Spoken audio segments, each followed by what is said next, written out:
Hello. Are you? Okay. I am good. I always love your bright colors. I met you once and you had this like tangerine shirt on that was like the color of a leotard you wore once. So, yes. Well, orange is my favorite color, so I find the brighter the color, the brighter my mood. So, Okay. I like that. It's a good summer color too. Yeah. Ah. So we've been getting into gymnastics. People read Little Girls in Pretty Boxes, and we were trying to explain your story to everyone. And I know that you are coaching now. Can you tell everyone, give an update, what levels are your gymnasts? I know that you judged for many years too. Right. Yes, I judge right now. In fact, I just got finished judging Junior Worlds this year. Wow. And I judged World Championships last year.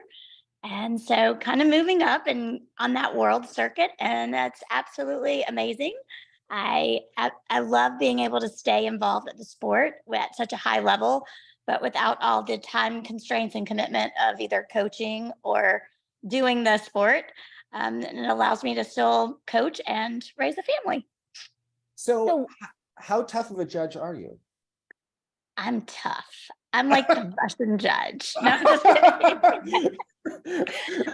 No, I think absolutely. I think just having done the sport and having been a coach for so many years now, I do what I see. I don't listen to those people trying to pressure you to do, well, let's be easy today or let's be hard today or no, I just judge what I see as consistent as I can on a daily basis and do what's right for the athlete. At the end of the day, if there's a question, the benefit always goes to the athlete. So do you judge specific events? I know Annalee always judges bars. Do you judge beam, I would guess? Actually, Annalee is judging a floor with me this year. Oh, okay. Yeah, so you're going to see me and Annalee as the D1 and the D2 judge on floor at classics and championships. Okay. Yeah. And I love judging with Anna. She's awesome. Do you have an event you like to judge or not judge? I think that I think my least favorite event to judge is vault because you don't have it's just a one quick, image to remember and to be able to judge. But I think it's the hardest event to judge because of that. I think as a former athlete and also as a coach and a technician, I almost know what's going to happen by the way they enter onto the board. And so I can already kind of have in my mind the trajectory of the vault. If it's going to be flat, if it's going to be high, if it's going to be explosive. And so I think I actually probably have a little bit of an edge there when judging over someone that doesn't have the biomechanics of the skills that, what to look for. Because if this happens, then this is going to happen. If this happens, this is going to happen. I kind of already know the chain of events that's going to unfold. So I think it's not my favorite, but I think I can do justice by the athletes that way. Do they take you to the camps to judge as well? Yeah, I do. I don't do as many camps, and I'm not doing as much. I'm not as involved this next 3 years. As far as coaching goes and all that, I have 3 years left with my children, and so I've chosen to be as completely present in their lives as I can be, because that's my last 3 years with them, and they're pretty good kids, so I want to see them through it. Yeah. So we wanted to know, how did you actually get involved in gymnastics? Oh, I have a mom that whose little girl started dance when she was 2, but my mom had me in beauty pageants before I could walk. And my dad would parade me down the runway. And then my mom was really involved in the whole pageant system and the Miss USA and the Miss Cinderella and all these pageants. And so when it came time to be 2 years old where I could actually walk, she put me in dance, like tap dancing and acrobatics and ballet and all that. And I was really good at acrobatics. I was flexible from day one. And so at 4, she put me in gymnastics and they put me on the team the day I started. And it just kind of snowballed from there. Did you do theater? Because I could see you as a childhood Annie or something along those lines. I would have loved every minute of any theater production ever. I love performing. I think I was definitely a better performer than I was athlete. That's what I miss today in today's world in my life. I miss performing. But my son loves the theater, and he's been growing up in the theater, and it's been a blessing for our family. Now, how many kids do you have? You have 2 kids? I have 3. Oh, 3. My son is 17, and then I have twin girls that are 15. See all these wrinkles? Yes. Try twin girls at teenage hormones. It's wonderful. Did you put your kids in gymnastics? I did. All of them kind of started. We wanted to start a tumbling and tramp team, and so I had 3 kids. My girls started tumbling and tramp team at 2, and my son was 4. And with them and 3 others, we had like 6 kids on the team. Ashton Locklear being one of them. Wow. Okay. Yeah. So how old was Ashton at that time? Maybe 10 or 11. Okay. Yeah. Very cool. And she was a pretty amazing tumbler before her back injury. Yeah. She had full ends at like 11 or 12 years old. So did you excel in gymnastics pretty quickly to where that was kind of chosen for you? Or why were you not the next JonBenet Ramsey? Like what happened along the way of your pageant career? Honestly, I'm so grateful and thankful.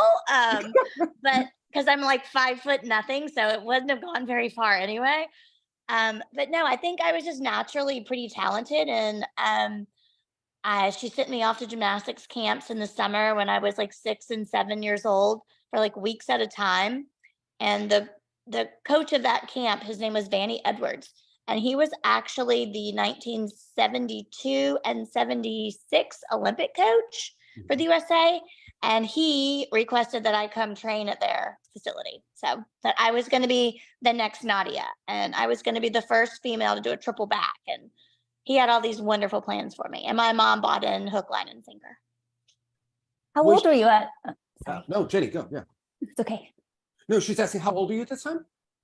I moved away from home for training in gymnastics when I was 8.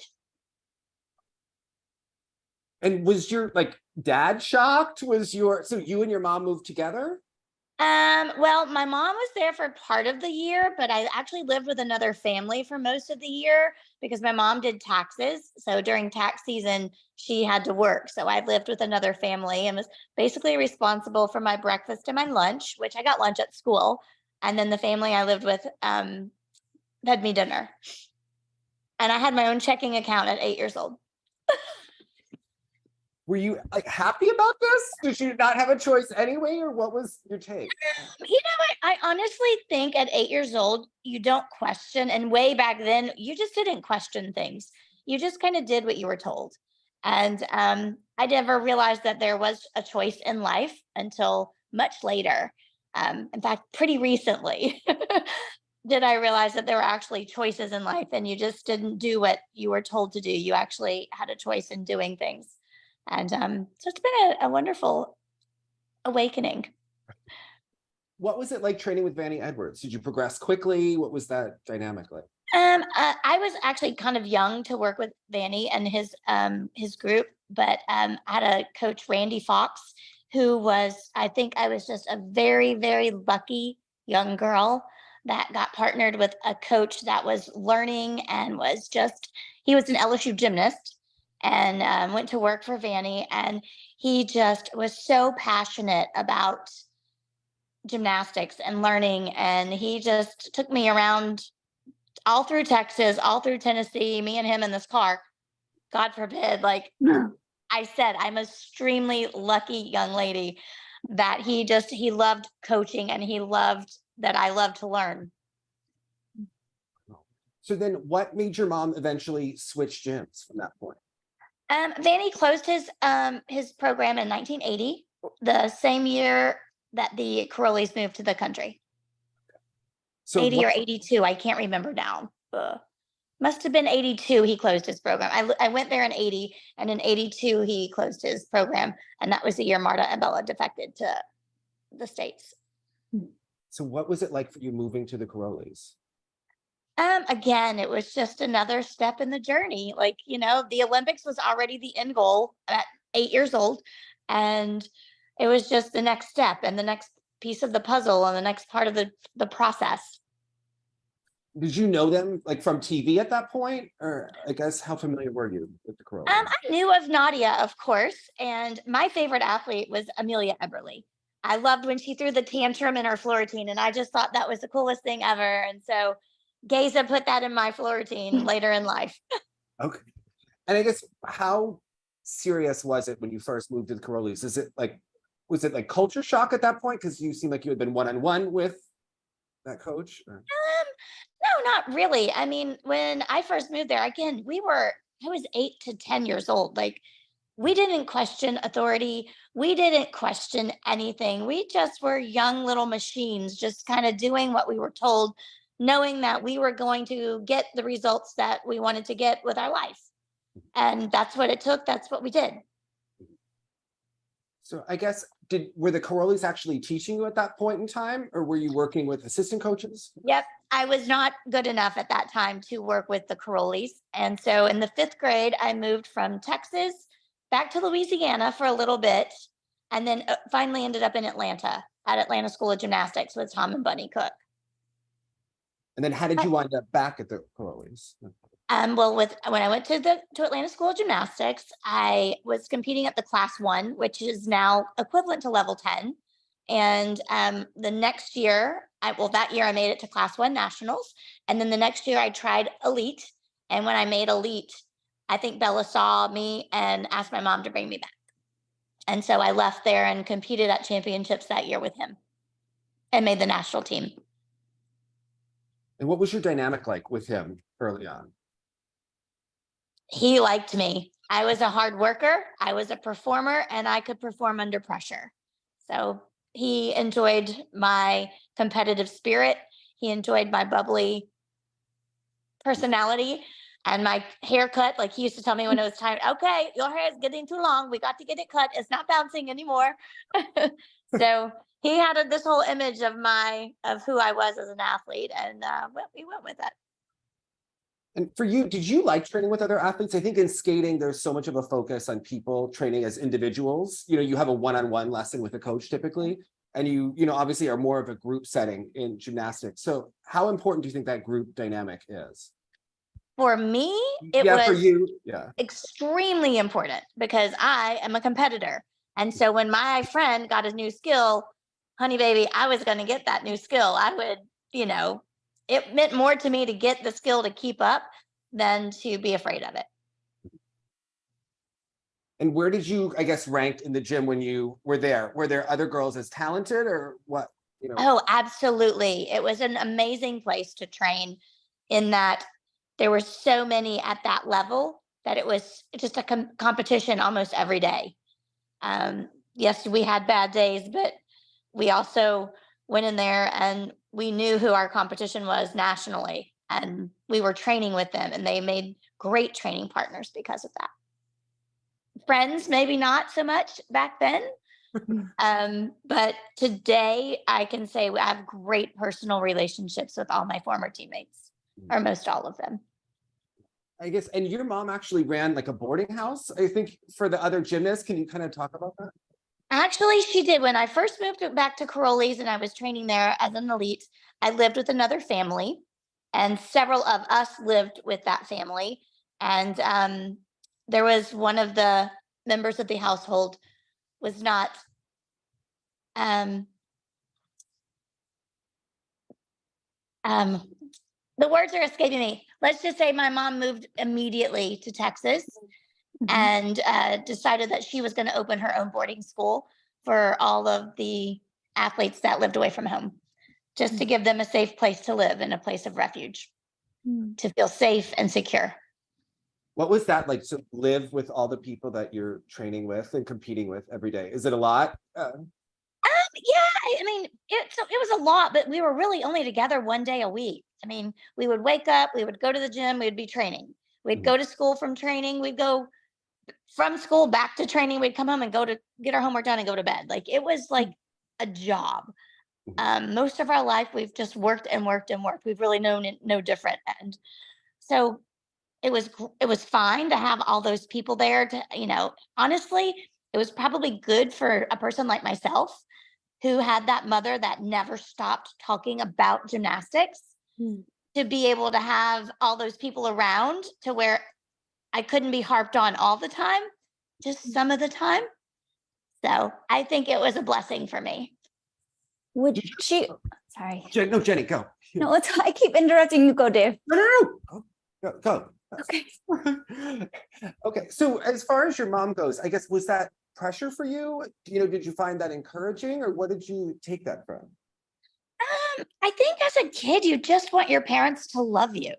Mhm. And I think that as I'm getting older and I can reflect back, I just wanted my mom to love me. I wanted to be good enough for her. And I don't know that I ever was, and I don't know that I ever will be. And that realization didn't happen until later in life. And as a kid, I think that's very damaging to never be good enough, because then you're always trying. To this day, I am a giver. I just give and give and give. And I'm learning to this day, starting to at 51 years old, be able to see that about myself, and to see that, there are other things to life. And if people don't like you, it's okay. So when you talk about your mom and the expectations, like at what point did she get hooked on gymnastics? I think she was hooked from the get-go. I don't think it took any time. Like I said, she had me in pageants before I could walk, and she had big plans for me. And I was that type of person that I listened and I did it as I was told. That's why it's really hard for me to raise teenagers, because I don't get it. But I'm learning with them. And so I was just the right kid with the right parent that aligned to be able to go that far. I mean, the right parent for that situation. Yeah. I guess your mom has been written about so much. I guess, what is that like to hear people talk about her or discuss her, have her written about? I think everybody has their own opinion. Everyone has their own way of perceiving things, and it's not always true. And these days, I think it's really, really difficult to stand up and speak your truth, even though that's what everyone's preaching. Because if you speak your truth, then people will, get you in the back. And so it's kind of like a really scary place to be, to talk about that. I think for the most part, her heart was in the right place. I don't think she meant to do anything. I think there's some ignorance in parenting. And I think her goals and her drive for me were coming from the right place, but not necessarily knowing what was best. And sometimes doing what she felt was right for me, and not really what was best for me. So did you love gymnastics as you were doing it through this whole time? You mentioned it like a job, or I mean, on TV when you perform, it looks like you. Yes, I loved performing, and I loved performing so much. I would work so hard so that when I went out there to perform, I was confident and I could let it all out on the floor. There did come a point right before the Olympics, probably the year before the Olympics, where I just wanted to be normal. I just wanted to go to the mall with my friends, hang out, have a boyfriend, do girl things, go to football games, go eat pizza after the football game. Like, of course, I wanted to do normal high school things. And I'm learning now as a coach that I was normal. Nothing was abnormal about me going through that phase of life. It just probably happened maybe a year earlier. Did I love gymnastics? I did. I had to love it at one point, or I wouldn't have been able to do what I did. But I do think it got to the point where I don't know what clicked or what made it different. I just didn't want to do it anymore. I wanted to be a cheerleader. I wanted to have fun. I wanted to stop. Maybe it was the pressure and I didn't even realize it at the time, because I'd always done so well under pressure, that I just had had enough. Well, I want to show you some clips and kind of have you talk us through things. I wanted to ask you about your back flexibility. Was that something that was natural, developed? I mean, how did that come about, especially things like on beam?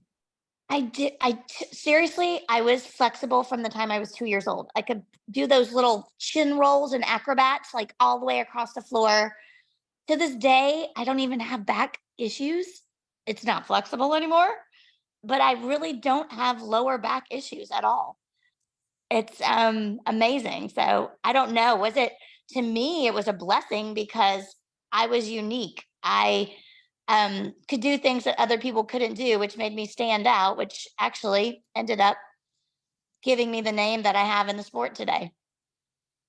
So how did you first do the planche on beam? Well, the mount is actually the skill that's named after me. It's a front limber sideways on the beam. And I did that mount, gosh, probably from the time I was 10 or 11 until the day I retired. Now, it wasn't there when I made my comeback at 27. I could barely do a bridge. But yeah, I think this video is from the 1984 Post-Olympic tour with Mary Lou. After she won her gold medal, I was the 12-year-old that got to be the new generation up and coming. And I got to go and perform with all the Olympians from the 84 team. What was that like for you? Oh my God, my legs were so bent. Oh my God, that's so ugly. Anyway, that was honestly an experience I will never forget, but not because of the gymnastics or the opportunity. I had no clue. Like I said, this was just another step in the process. I just did what I was told to do. I made a little, got per diem, more money for per diem than I ever knew what to do with. I couldn't eat $100 worth of food a day. But the experience for me that I remember the most about this post-Olympic tour was when we were in Los Angeles. And I believe that is the Los Angeles tour date right there. They announced over the intercom that I had a mad crush on Ricky Schroeder, and his mom and his sister were in the audience, and they set it up for him to call me in my hotel room at the Bonaventure Hotel. And that was like the coolest thing ever. What did you talk to Ricky Schroeder about? He had a white Porsche with black leather interior, and all I wanted to do was go for a ride in it. And he told me the next time I was in LA to look him up, that he would take me out. So yeah. Did you ever? That never happened. Okay. This is the 86 Olympic Festival. Do you remember? I do. Okay. This was in Houston, and I had a pretty good competition. Probably this was one of the best beam routines I think I'd ever done up until this point. And I remember the audience booing because I think I got like a 9.85.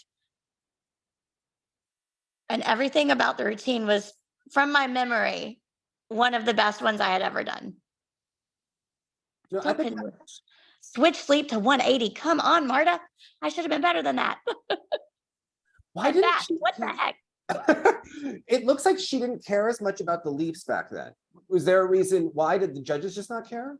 You know what? That's a great question. I would love to ask one of the judges that was there judging that and judging back in the day, because I look at my leaps and I'm like, oh my gosh, they were so much better when I was older. And that's the reverse butt on the head planche.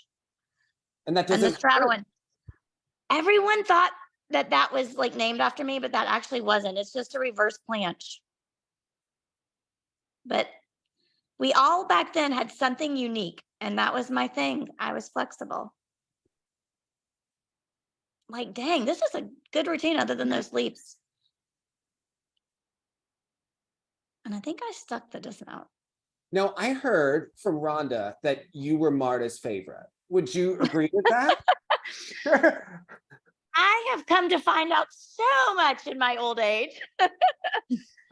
Yes, I was actually probably Marta's favorite because, and I'm learning now, I was an excellent beam worker and I made her look good. So she liked me. And I was the one every day, Kristie, ask if we can do this. Kristie, ask if we can do beam routines later. Kristie, and I would always do it and she would always say yes to me. So in 86, you competed at the American Cup and you were against like one of the great Soviets of all time, Irina Baraksanova. You were not favored. Oh my God, what a beautiful lady. Oh my goodness. So what do you Yes. remember about this competition? I remember, and to this day, Bela Karolyi will probably still be able to tell you the story. I went into this competition as like nobody, like no one expected me to do anything. And he tells the story that I walked in there during practice day and was like, Bela, I'm going to win this competition. And he called Marta. He's like, Marta, she's so crazy. And da da da da da da da da. And it was going off. And then after day one, sure enough, I was in first. And not sure if I really deserved that or not, but it moved me to the leaderboard. It gave me the name that I have the rest of my career. It launched my entire career. And the only reason is I hit 4 for 4 day one. Wow. Well, And it's funny that was day two. yeah. If you talk to Missy Marlowe about this competition, I think it was 87. I think it was myself, Sabrina Marr, and Missy Marlowe maybe that were there. And I could not land a vault to save my life and work out. Ask her. She was so mad at me because when the judge raised her hand, I did my first vault and stuck it cold. And when I say she was mad at me, not mad, like, but she was just like, how do you do this? And that was just my competitive nature under pressure. Would you be terrified for competition or just excited? Oh my gosh, just excited. And it's something that I never realized about myself in that moment because I was so young and I didn't know myself. I just knew that if I fell, I couldn't win and I wanted to win. Would So you as watch you can your see, competitors? Baraksanova did the same thing. Would you watch your competitors when you competed? Oh yeah, like a hawk. And I'm really good at math, so I would do the math in my head. I knew what I would need to win. Go after her.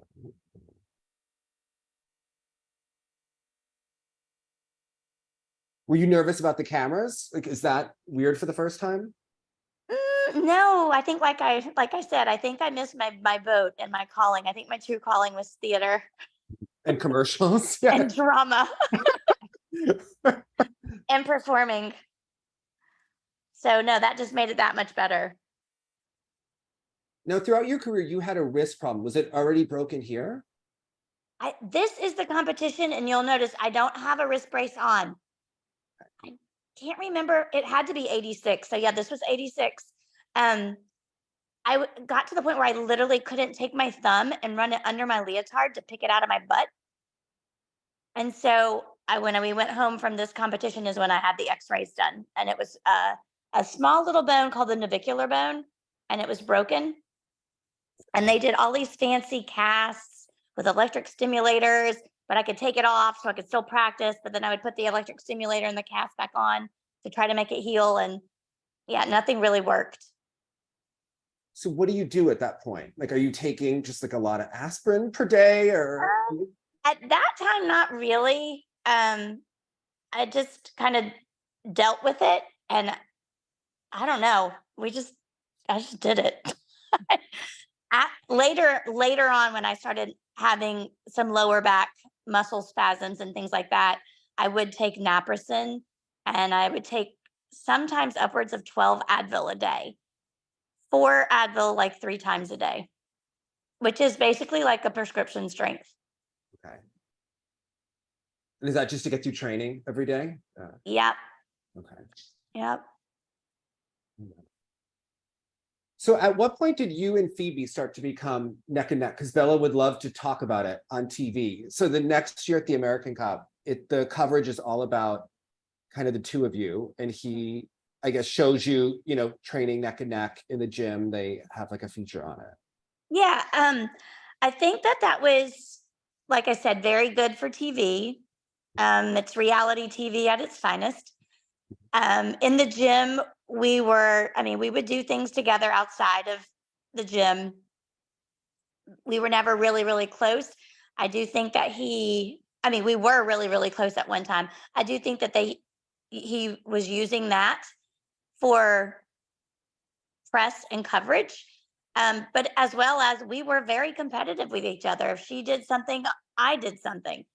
Mhm. And so, we wanted to be better than the other one. So it definitely pushed us to do better on a daily basis, which is the hardest part of training, staying consistent on a daily basis.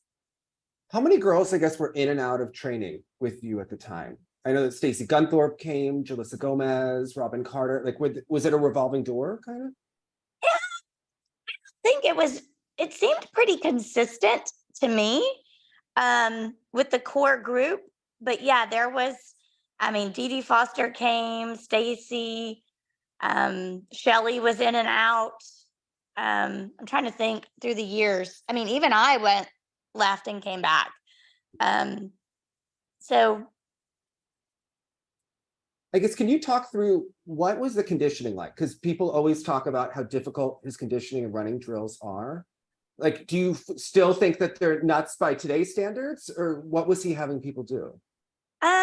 So in the mornings, we would run on the spring floor for about an hour. So anywhere between 30 minutes and an hour of just running. Hops, squat jumps, skips, you name it, we did it. And then after that, we would do our stretching, and then we would go to vault, and we would vault for like an hour and a half. And then we would do our compulsories. And then in the evening, we would come back and do our optional 3 events because we had already vaulted. And then we would do conditioning. And conditioning in the summer was brutal. I mean, we would go to his ranch and run at the ranch and do all kinds of chin-ups and monkey bars and different type of training than actual gymnastics training, which was a great break for our physical body as far as the pounding and that sort of thing. And it also kind of broke up the monotony a little bit of gymnastics, but it definitely got us in amazing physical strength and physical shape. In fact, I was just out at the ranch, oh gosh, just out of the national training camp before I went to world championships to judge this past year. And I was talking with one of the doctors, and I was like, as hard as it was, I don't remember any of us having a surgery. Really? I remember we had injuries here and there, but the ligament damages and things of that nature, we didn't have. So did we do too much? I don't know. We did it. We survived it. I know Mary Lou, I think, does have some hip problems after all of that. But I do think a lot of that was from the equipment that we landed on. Like, if you look at that vault landing mat, it was 4 inches on top of cement. Okay. It was hard. And doing all those repetitions without proper training equipment and the proper landing mats and things that we have today, by today's standards, I think some of our long-term injuries probably could have been prevented with better equipment. Do you think his conditioning was kind of the key to his success as a coach? Because what was the difference between him and, do you think, other gymnastics coaches? I'm sorry, I'm just watching Mary Lou going, wow. So I don't know what the key was. I think there's no one thing. I think that there was strictness on a daily basis. There was consistency every single day. Every single day was the same as the day before. So much consistency that we didn't really know anything else but what we were supposed to do. If we started a bar routine, we finished the bar routine. We didn't stop halfway through, get off, put chalk on, get back up and start over. When we started something, we finished it all the way through. And we did that on a daily basis. And we didn't know anything different. We knew the expectation, and we did it. Were you intimidated by him on a daily basis? Because when he's coaching, at one point in this, I guess he just looks like he's in a perpetual bad mood, and like the cameras are present here. Oh, absolutely. And I think, my God, what you doing, Phil? Yeah. Yep. You're hitting the board on the very, very edge over there on that corner. Smooth it out. What does smooth it out mean? Means like, don't over jump the board. Smooth out your mental state and think about what you're doing. Okay. You find that he was a good technician? Absolutely not. Okay. Absolutely not.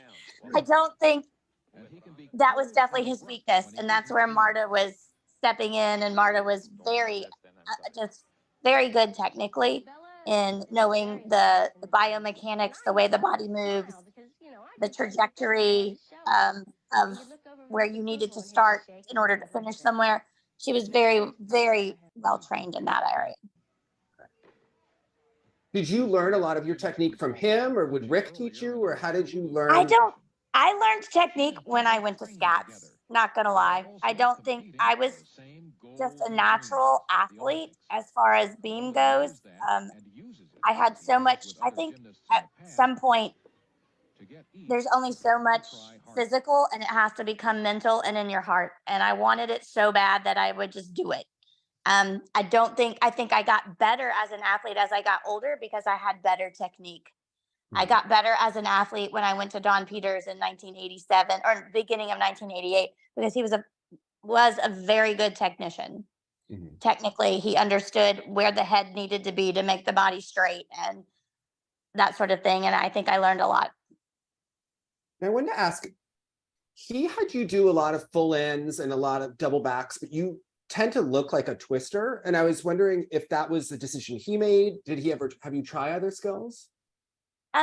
We did lots of skills. I did do triple fulls when I got there. I think that, and I don't know like how to say this in a nice way. I don't think that he, like I was just saying, I don't think he was a good technician. I don't know that he understood playing the rules of the game. I think we did the standard, kind of like the compulsory of optional gymnastics. Because if you watch us, we all do a full in, we all do 2 double backs, or we all do a 1.5 through to double full.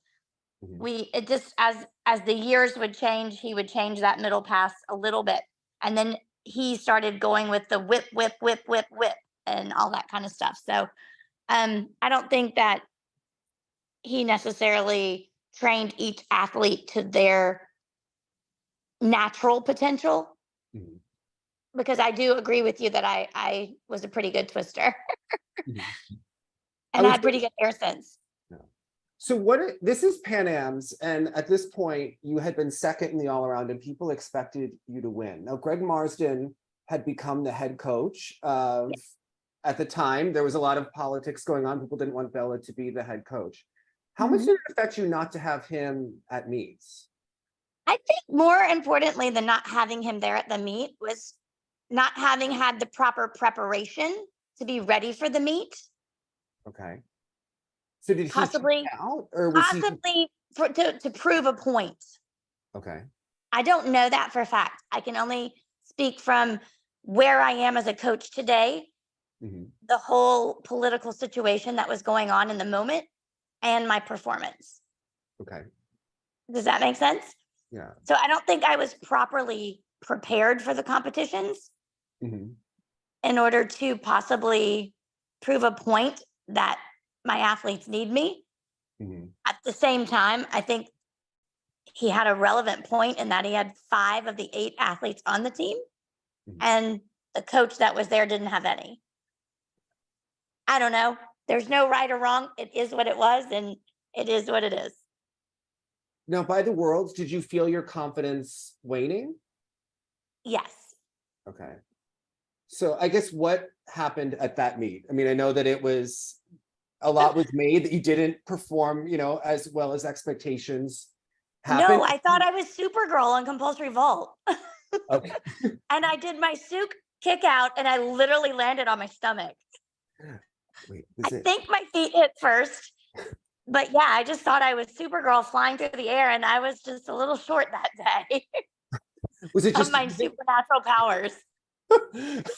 I guess, what is your take on Worlds? Do you think it was just a bad day or lack of preparation, or what is your take on? I think that there was a little bit of lack of preparation. I think there was politics playing a pretty big role. Is this compulsory vault? Yeah. Oh my God, I'm gonna laugh. Not that bad. I mean, oh my God. But anyway, so yeah, and we only got 1 vault. Yeah. Back then for compulsories. We got 2 for optionals. Shoo, boop. See that kick out? Yeah, I thought I was Supergirl that day. Were you, Oh, I hated this bar routine. Oh my God. what is I was the, a much better bar worker as the bars got wider. what is like the moves that you hate and hear the most? Um, the the straddle back, Just like and that like peeling, or what was? no, it was a lot of ups and downs, and I just wasn't strong like that. In this in bars during this day and age, I do think my flexibility was definitely not helpful. Um, but I think as the bars got wider and you could swing better and not have to muscle, Mhm. it actually was one of my favorite events when made my comeback. So after these worlds, obviously you didn't have, the meet that anyone had expected for you. How quickly after that did you actually leave Karolyis? Well, Worlds was in either October or November, and I believe I left in January. Okay. So do you remember even training there after Worlds, or what do you remember Yes, about? I mean, there was no difference in the way I was treated or anything like that in the gym. Mhm. As far as coaching goes, I think that was a turning point for me, that maybe the pressure was too much. Maybe the pressure was starting to get to me and I didn't perform as well as I wanted to. And that's when I just wanted, honestly, I kind of wanted to be done at that moment. I don't know if it was embarrassment. And honestly, maybe looking back, maybe it was that I had let everybody down and I didn't feel good enough anymore. Mm. Did you feel like Bela and Marta still believed in you at that point? Honestly, I can't remember them not. Mhm. I don't remember a shift in the gym, but it's possible, absolutely possible. Now, what happened when you went to Don Peters? Because in Bella's book, you come out wildly out of shape. You had lost everything in his mind, but you described, getting technique when you were there. So what was that experience like for you? Um, honestly, I loved California. I loved everything about being in California. The girls on the team were extremely accepting of me. We did things socially outside of the gym. It wasn't just gym 24/7. We practiced Monday, Wednesday, Friday, and Saturday. So we had like Tuesday, Thursday, Sunday off.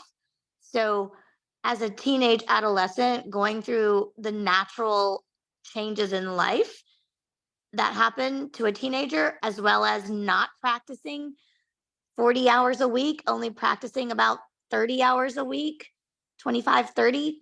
I just think all of that put together was not possibly the best, but as far as my bar work goes, I became a better bar worker. I absolutely did. Now, at nationals, you had gone back to Karolyis. They made a big deal about your diet at the time that he put you on to get in shape. Hmm. And they said it was tuna fish, hard-boiled eggs, and rice cakes. What were you eating? Basically, boiled eggs, tuna fish salad, grilled chicken. Basically, a high protein, low carbohydrate diet. Were you motivated at this time? Honestly, at this point, I was motivated because there was such a short time left that there was a light at the end of the tunnel. Mhm. And I worked my butt off during this time. I just think politically, I had my stars unaligned, and it's unfortunate. Even the commentators at the Olympic trials, I mean, I look at me there, I don't see what they were talking about as far as, you know, being this humongous out of shape athlete. But yet they pan to my mom in the crowd and compare me to my mom, who was 300 pounds, saying that I have her genes. And that's what they said about me at Olympic trials on national TV. Would people talk to you, like, would coaches bring up her weight with you? No, Okay. no. What would, I mean, did you watch Olympic trials afterwards, or how did you know that they were comparing you to her genes? I didn't know that then. As I watch it now, it's really difficult to watch because they'll pan to my mom in the crowd and say that I have her genes, and I mean, that affected the way the world looked at me. Mhm. That affected the way the judges, everybody. I mean, I don't know. I did my job and I hit 16 routines. My leaps were better, still not great, but that's all I could do. And that's the way sometimes it is what it is, you know?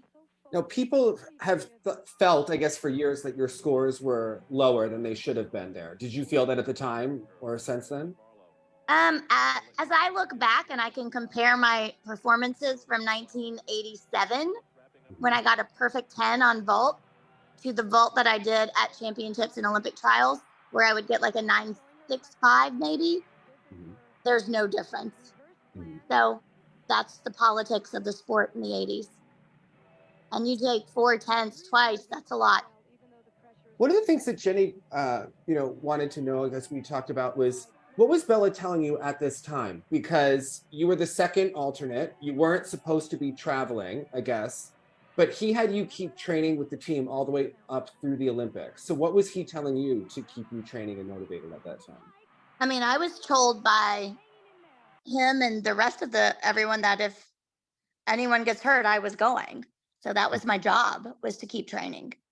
Okay. I was also pretty much led to believe that I was going to be able to travel anyway. I just wouldn't be credentialed in the village and all that because they were limited on credentials. Okay. But I found out pretty much, I don't remember. It's kind of like blurry or blacked out. It's definitely a piece of trauma in my life. Mhm. When all I remember is them leaving to go to the airport and I wasn't there. I didn't get to go. Like, do I remember packing my bags? Did I pack them? I don't remember all the details. I just remember standing there in the gym going like, why am I not going to the airport? Was he trying to have you travel so that he could put you on the team, or what?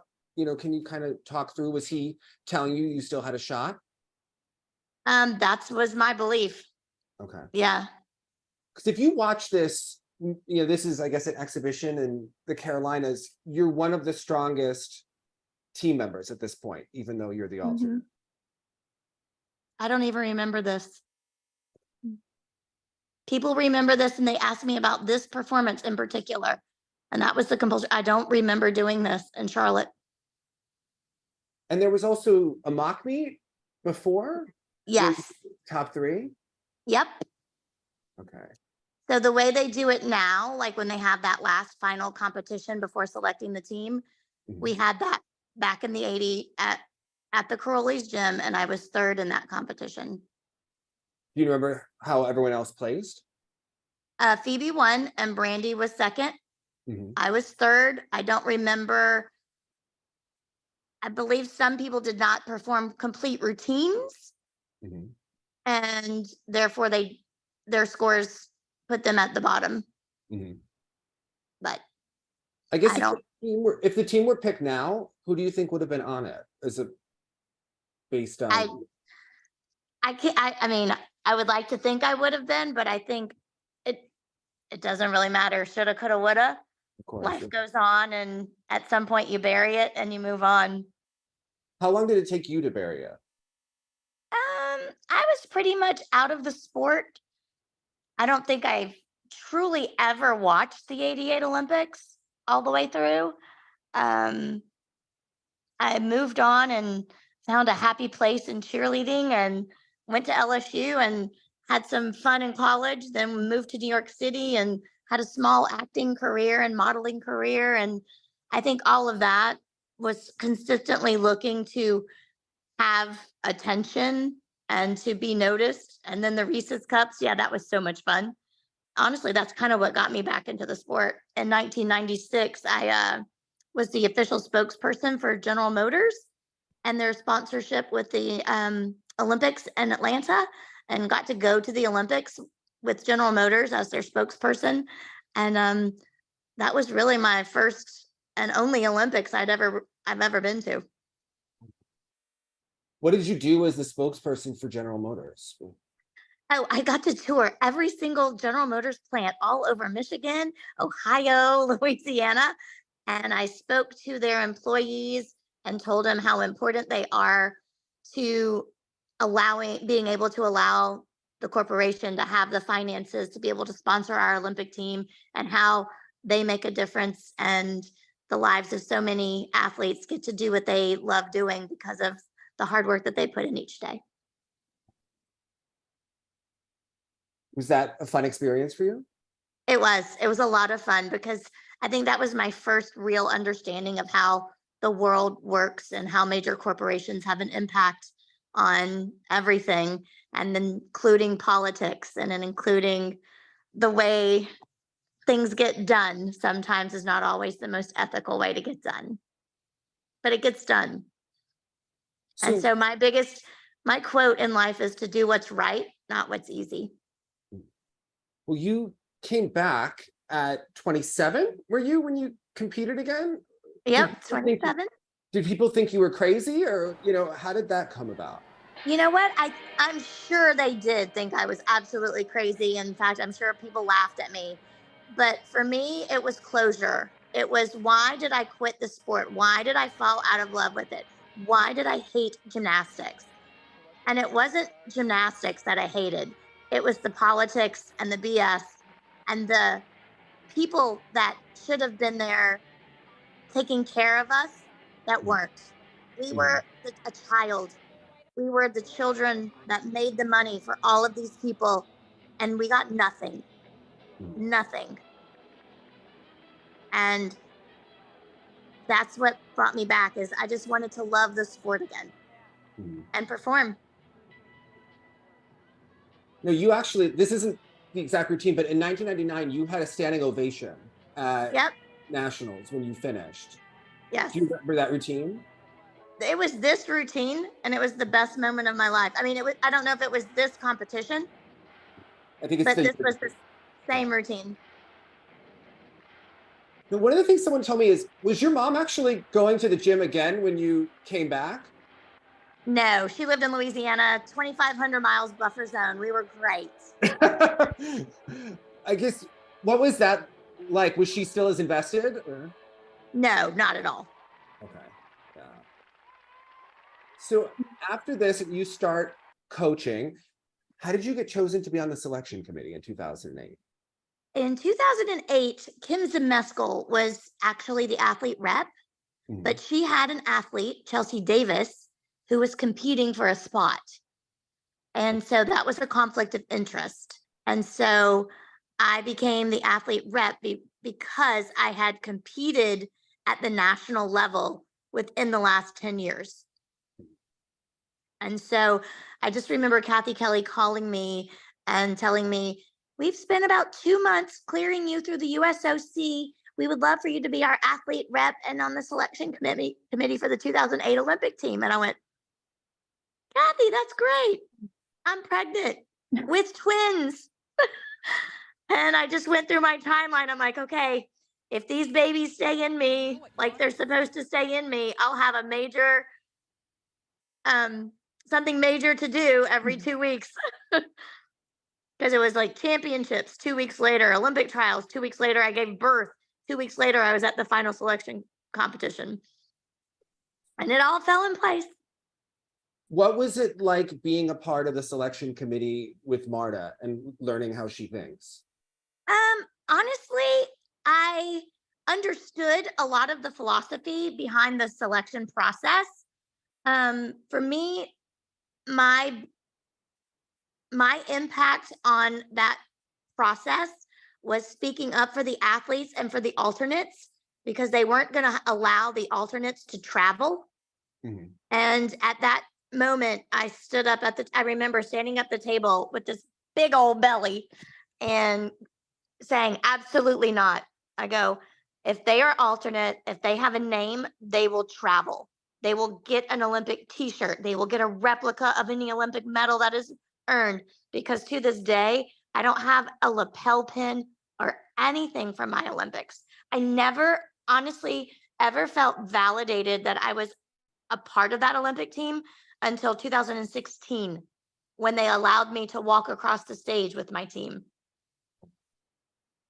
And that was a huge moment for me. Now, there's been so much debate over the years about the camps in addition to trials and having all the competitions. I know a lot of athletes complained. Do you think it's necessary to have that final selection camp after they had nationals and trials? I do think that different athletes peak at different times. Mhm. And I think the coaches now are just have so much more knowledge when coaching and getting their athletes to peak at the right time. But I do think at certain times athletes do peak too early, or perhaps there was an injury and the athlete wasn't quite ready to be back in time for championships or something like that, that maybe they would be ready for the Olympics. And if you push them too early, maybe they would re-injure it. Is it a catch-22 in so many ways? Absolutely. Is it necessary? I believe it is, for the better of the athletes, that each athlete has the same chance at the same time. I think things change. You can make an Olympic team and then 4 weeks later you might get injured, and it can work in different ways. It's such a unique sport. I mean, I look back at, was it 2008 with Courtney Kupets, who had a broken hip and competed on it.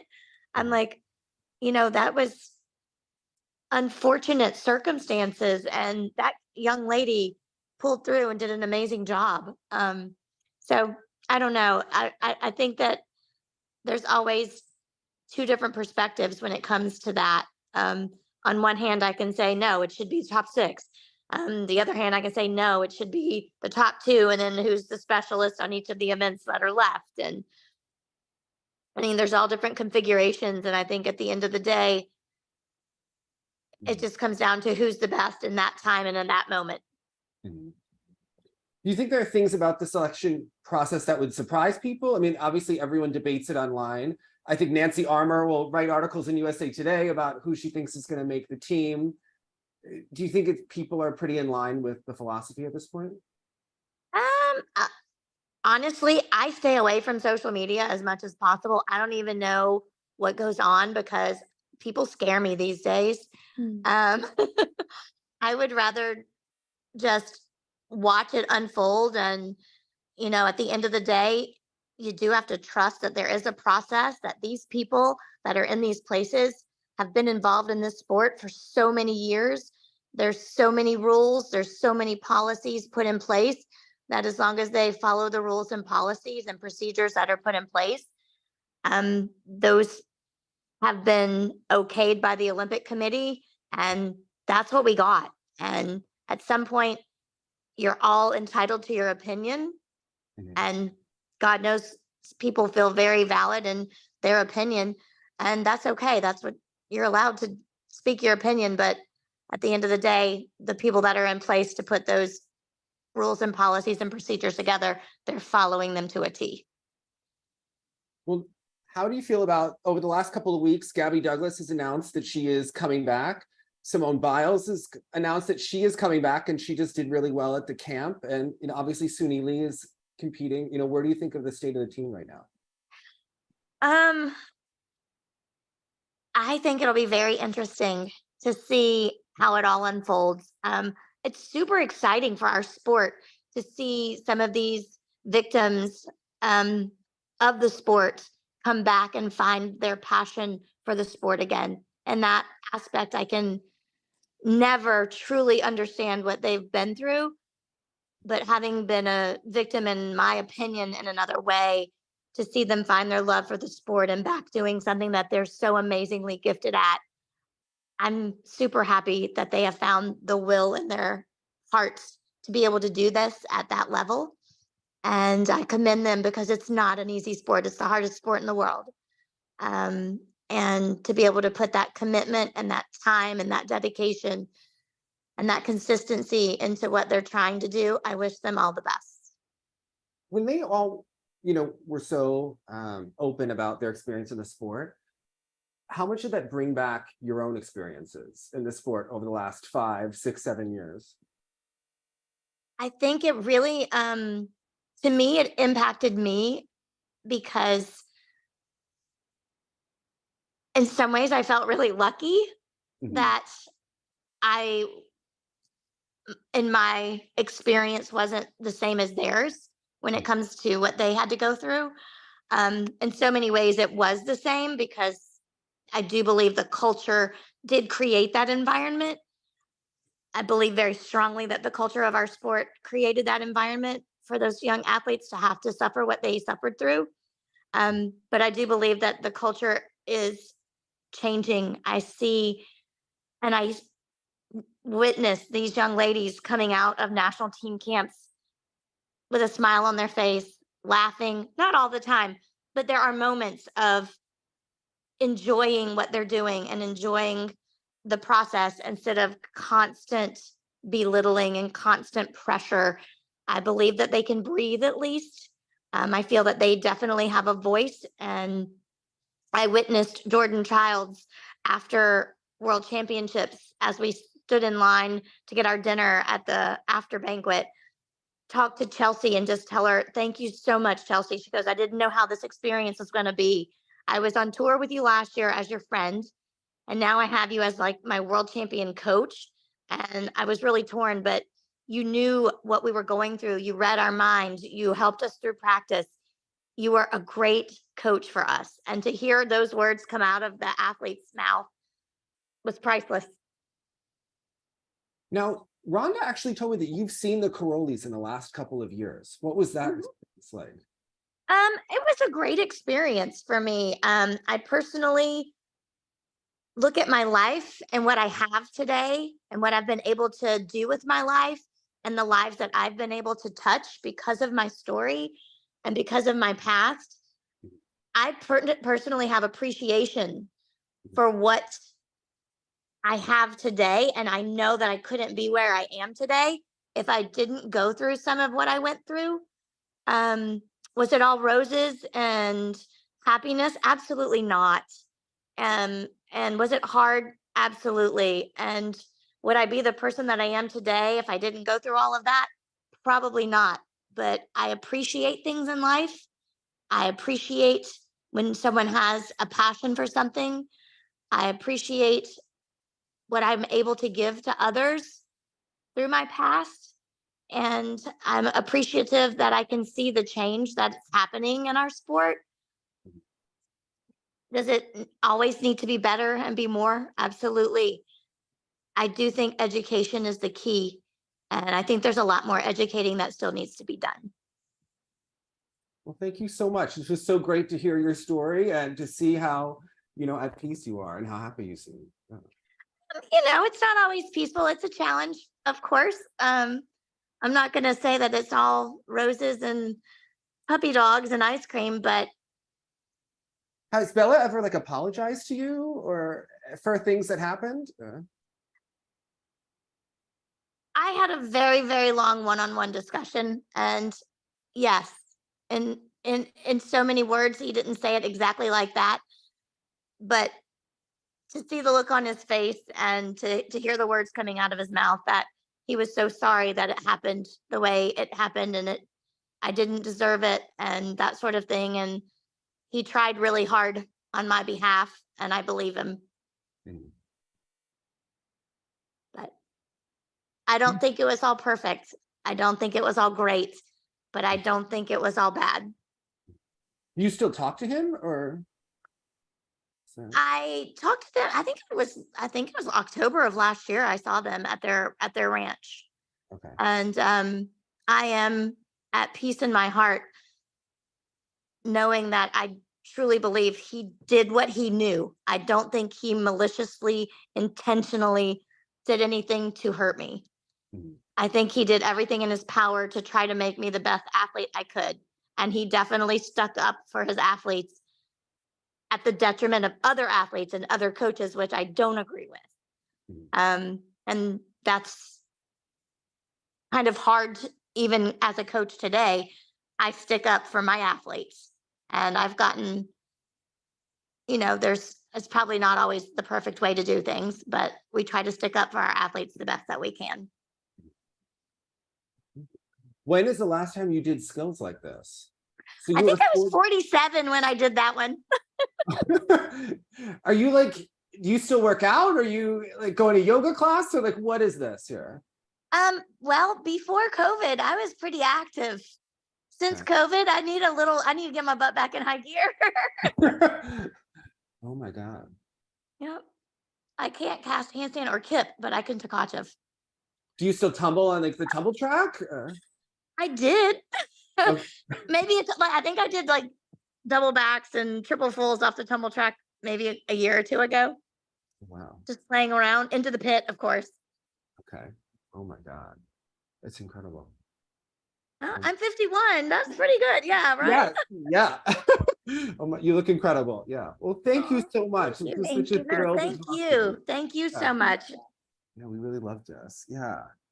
Thank you. Of course. Yeah. But I think life is full of choices, and I choose to be positive. And I choose to look at the good things and try to let the others go, because it's too short. Life's too short. How did you get to that point? Because I know that you struggled, after you quit, I think, writing about in college and stuff like that. So how did you shift your mindset? Honestly, I think it was surrounding myself with people that saw the things that I accomplished in my life and helped me to see what I accomplished in my life, and not just the one failure that was there. I didn't make the Olympic team, but I did this, and this. And because of this, and this, I got to do this, and this. And I've had so many opportunities, from, walking the runway at fashion show in the park in New York City and Bryant Park at 5 feet, half an inch with Elle McPherson and all these major models. Like, I got to do that because I could flip down the runway. How did you not wind up in Cirque du Soleil? Did they try to recruit you, or? You are going to laugh your butt off when you hear this. So I auditioned for Cirque. I'm trying to think what year it was. It had to be like right before my comeback. So I was in pretty good shape. And they told me I was too happy, that I had too much energy, and that I would shine on the stage. And they need their characters to all mesh and fit in. Wow. That was my experience with Cirque. But that was back when they were first coming on the scene, before they had multiple shows. Did you ever do like Val's shows at SeaWorld or any of those things? I didn't. I actually ended up working with a professional dance company in New York City, and we did corporate dance. So like we would travel all over the world, and we did things like at the Reader's Choice Awards, the opening ceremonies for the 92 Olympics, not 92, Montreal Winter Olympics. I can't remember when that was. We did the Miss India pageant. It was so much fun. We would build routines based on, like, De Beers Diamonds was one of my favorite ones that I remember. They would come up with these themes for the year for their employees, like flexibility and strength. And we would create these numbers based on flexibility and strength, and we would perform them at their national headquarter meetings. And it was so much fun. How many people were in the group? We have had a core group of about 8 to 10 of us.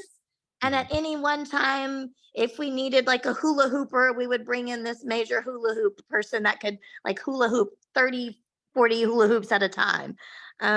If we needed a really strong man, we would bring in a bodybuilder to perform it. Like, we would bring in specialties, and then we would work around them. How long were you doing that in New York for? I am maybe like 9 or 10 years. Yep. Had a blast performing. I loved performing. What kind of acting did you do? I did a lot of commercial work. I did one movie called Spitfire. If you haven't seen it, Go watch it and laugh, please. And don't judge me.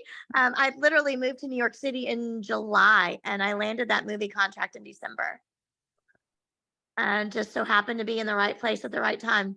What is Spitfire about? It is about, it's like a James Bond type film. My dad is super agent, and Lance Hendrickson played my dad, and he gives me these computer chips, and people are chasing me around the world trying to grab these computer chips from me and kill me. And I'm competing in gymnastics, winning, and yeah, there it is. Trademark film. And launch codes. Time to die. How long did it take to film this? We filmed, pre-production was from December to March. Okay. And then filming went from for about 8 months. We filmed on location. So we went to Rome, we went to, where did we go? The Philippines, all over. And I got to beat everybody. This is my favorite. Oh man, this fight scene.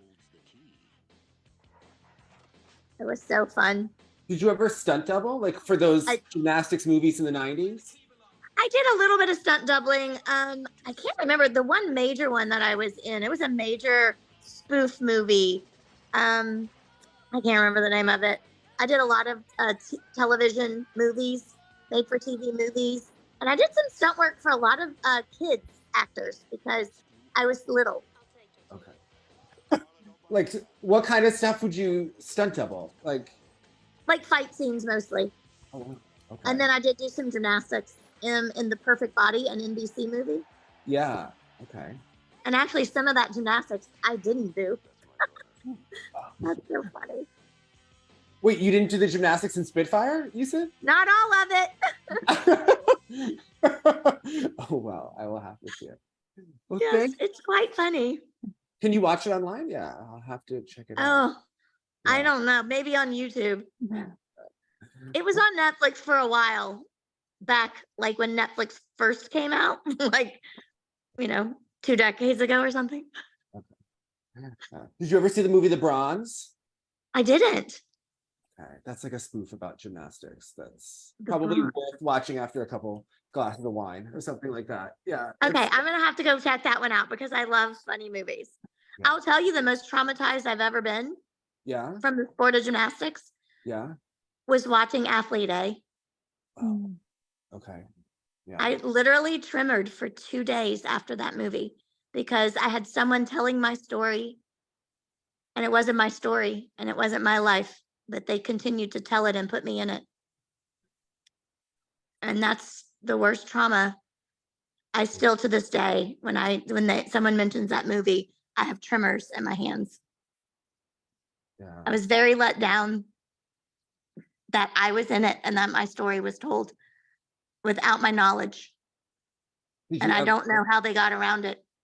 Did you ever talk to the producers about that? Did Jennifer Say work on that one? That was. Yes, she worked on it. No, never. Some things you just let it go because it's not gonna matter anyway. They have their mind made up and that's the way they want it portrayed. And so that's what they do. What was it like being on Oprah at the time? Because it seemed the audience is yelling at everyone and trying to tell them what their experience was. Yeah. Yeah, exactly. Everybody thinks they know, and maybe they do know. Maybe they know better. But if that's not my choice, I choose to see positive. I choose to see what I did do, not what I didn't do. And maybe that's wrong, but maybe it's not wrong for me. Mhm. You remember? But yeah, like, she got me there under completely false pretenses. Oprah She did? told me, yes. She told me that the show was about young athletes, females, figure skaters, and gymnasts that had huge successes in their lives, and they want to know where we are today. Yep. And they coach you on what they want you to say the night before. And I'd known this because I'd been on the show before. And so, yeah.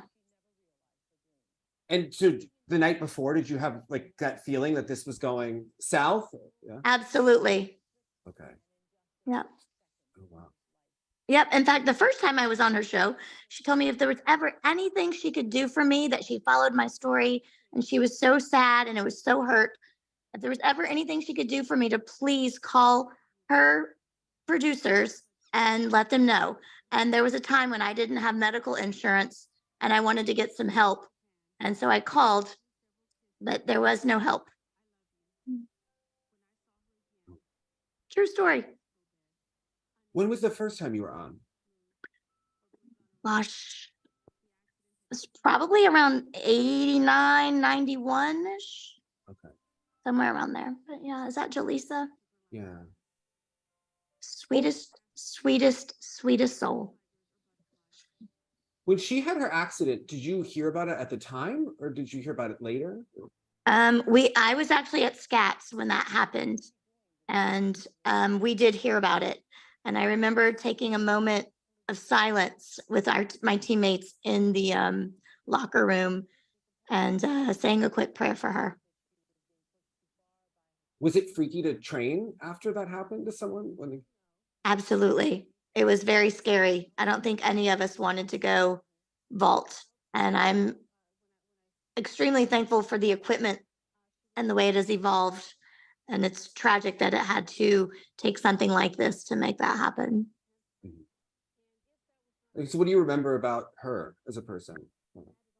Again, and I say we because it takes a certain type of person to withstand the long hours and the consistent hours and the hard work and the dedication. We're very similar people, or we wouldn't have been able to do it. And so she was, again, just like the rest of us. And I mean, this is maybe this is really sad. And by today's standards, I've learned so much, and how development of a young adolescent should be. But I mean, we were like puppets on a string, and they waved this string and we did it. And, she was the sweetest, most innocent, amazing human being ever. Had Bela tried to work on that vault with her to make it safer for her? Or? Honestly, I know that it was unsafe for her, but it was also just as unsafe for the rest of us. Okay.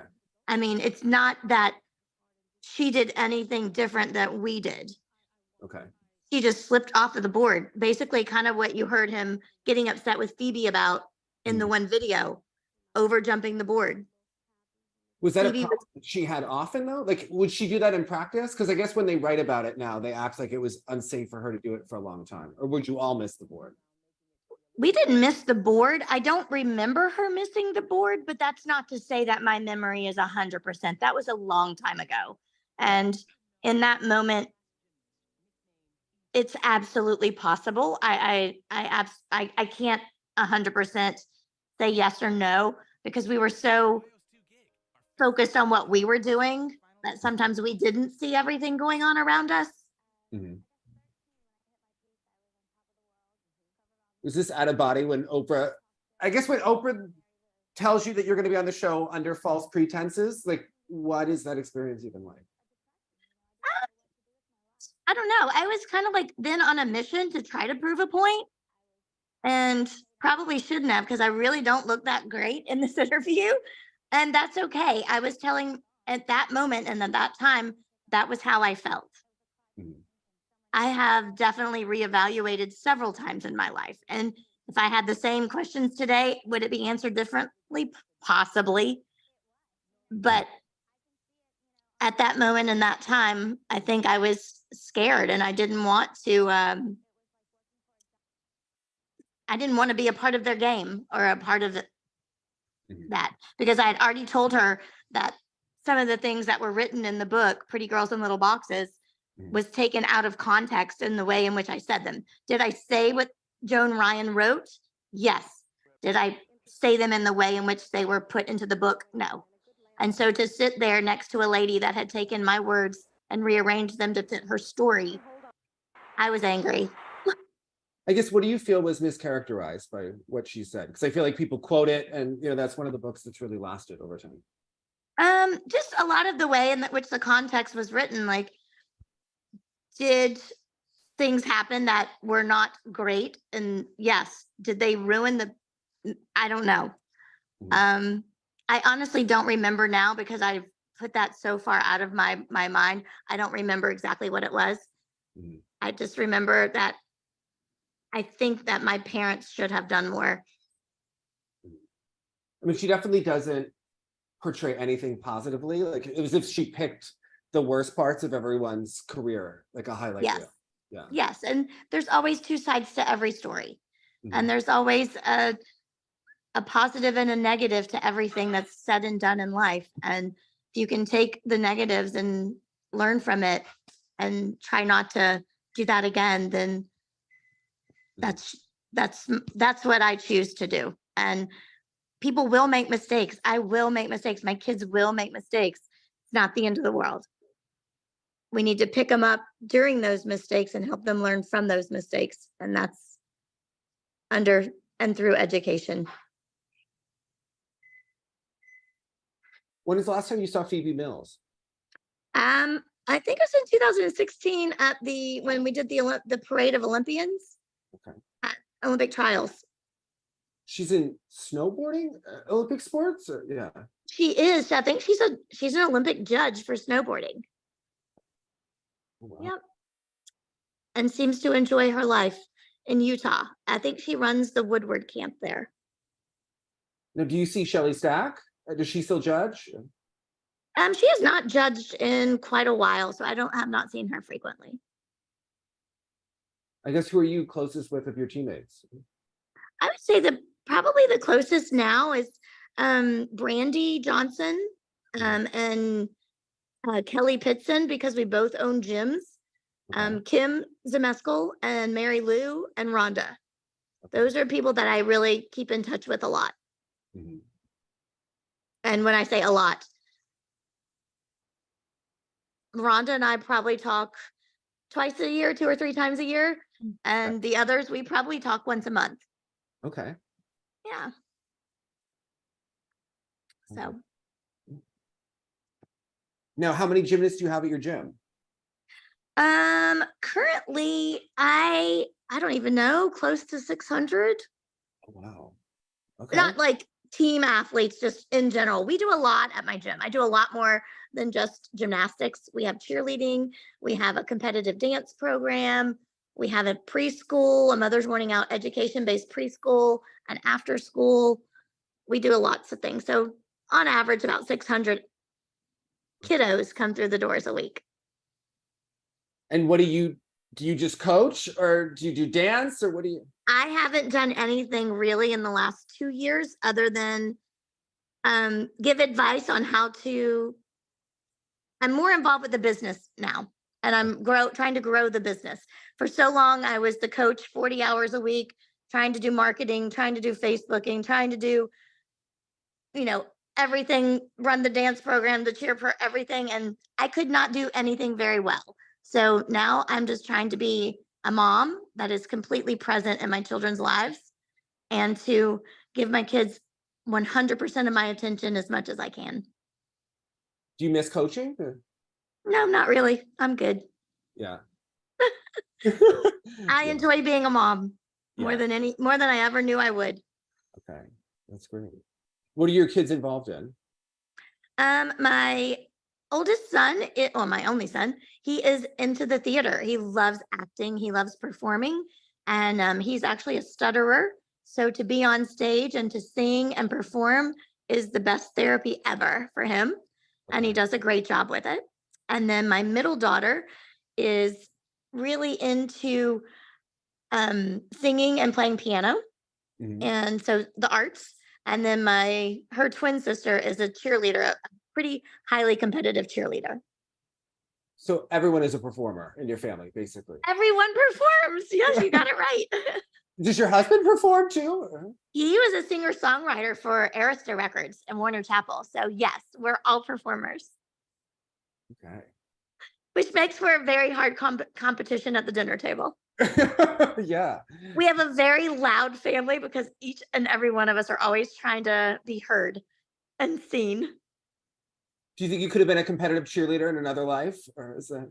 Oh, Oh, absolutely. I think I would have been a really good dancer. Okay. Yeah. I love dancing. I think competitive dance would have been right up my alley Yeah. I could see because that. I was never the most powerful gymnast. Mm. My ass and gravity, we were always really tight. It was really hard for me to get up in the air.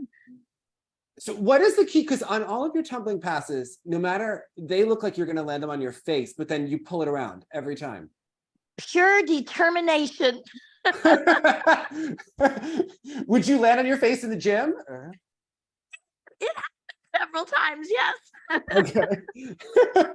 But that's why if you watch all my performances, I'm always in a pike Mhm. because ultimately my legs were longer than my torso. So if I just kept pulling, they would eventually get to the ground. Oh my God. Would you be freaked out in the air usually, or would you know where you were? No, I knew where I was, and I had done it so many times. Mhm. Yeah. Do you have a favorite skill? I think my favorite was just performing floor. Okay. I didn't have a favorite skill per se. My favorite to practice was bars. Mhm. My favorite to compete was floor. I was most noted for my beam routines. Mhm. And the only event I ever scored a perfect 10 on was vault. Yeah. But did you like compulsories? They were not my strongest asset. Mhm. I definitely was better at doing what I did, Mhm. which was hiking until my feet hit the ground, obviously, because it wasn't split leaps, because I need to work on those for sure. But I think they got better as I got more mature and got a little older. They were better in my older age. No, the Russians and the Romanians at the time were considered, some of the legends of all time. Have you ever gone back and watched them or who you were competing against? Oh my gosh, they were so amazing. They were so far superior in their getting to 180, their quick twitch muscles, their unique choreography, and oh yeah, they were amazing. They were beautiful. There's nothing like those athletes even today, in my opinion. I guess if we show still, can you tell us like what people should be looking for in compulsories for what you think she does well here? Is it Syllabus? Yeah. I love this girl. To this day, she cracks me up. She is hilarious. Ongelooflijk goed. Enfin, dat zult u zelf zien. Dat zij daarvoor door de jury beloond werd, zeer verdiend met een 10.